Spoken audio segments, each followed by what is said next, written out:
ஆண்டவர் சொல்றாரு, நன்மையினால் உன் வாயை நான் திருப்தி ஆக்குகிறேன். இந்த மாதத்தில் எத்தனை நன்மை ஆண்டவர் செய்திருக்கிறார் யோசித்து பாருங்க. சுகம் கொடுத்திருக்கிறார், விடுதலை கொடுத்திருக்கிறார், கேட்ட நன்மைகளை செய்திருக்கிறார், காரியத்தை வாய்க்க பண்ணி இருக்கிறார். நீங்க ஜெபித்த காரியத்தில் அற்புதம் நடந்திருக்கிறது. உடைய ஊழியத்தை ஆசீர்வதித்து பெருக பண்ணி இருக்கிறார். உடைய வருமானத்திலே பெருக்கத்தை கொடுத்திருக்கிறார், ப்ரொமோஷன் கொடுத்திருக்கிறார். நீங்க கேட்டது ஆண்டவர் செய்திருக்கு. எத்தனை நன்மை! நீங்க திரும்பி பாருங்களேன், யோசித்து பாருங்க. இல்ல ஒண்ணுமே எனக்கு நன்மை செய்யல அப்படின்னு யாராவது சொல்ல முடியுமா? நீங்க உயிரோடு இருக்கிறதே அவருடைய கிருபை தானே. எல்லா தீமைக்கும் விலைக்கு பாதுகாத்திருக்கிறார்.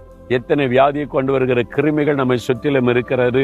ஆனா ஆண்டவர் பாதுகாத்து நடத்தி இருக்கிறார். அந்த நன்மைகளை நினைத்து ஆண்டவரை துதிக்கணுமா? கழுகுக்கு சமானமாய் நம்முடைய வயது திரும்ப வாழ வயது போல் ஆகிறதாம்.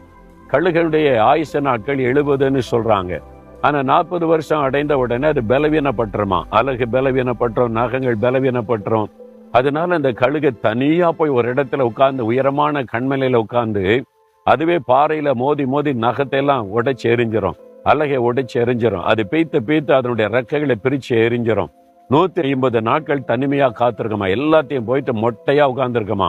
அதன் பிறகு 40 நாளுக்குள்ள எல்லாம் புதிதாய் மாறுமா. புதிய ரெக்கை வரும், புதிய நகம் வரும், எல்லாம் புது பலனா இருக்குமா.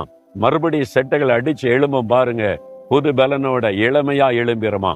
அதே மாதிரி நீங்களும் ஆண்டவருடைய பாதத்துல உட்கார்ந்து பழைய பாவங்கள் பலவீனங்கள் அதெல்லாம் உடைச்சு எரிய ஒப்பு கொடுத்து உங்களை சரிப்படுத்திட்டா கழுகுகளை போல பலன் அடைஞ்சு எழும்புவீங்க. இந்த நாள்ல ஆண்டவருக்கு கொஞ்சம் டைம் கொடுத்து தனியா போய் உட்காருங்க, ஆண்டவரோட பேசுங்க. ஒரு புது பலனோட புது மாதத்துக்குள்ள செல்வீங்க. கடந்து வந்த பாதைகளை நினைத்து ஆண்டவரை ஸ்தோத்திரம் பண்ணுங்க.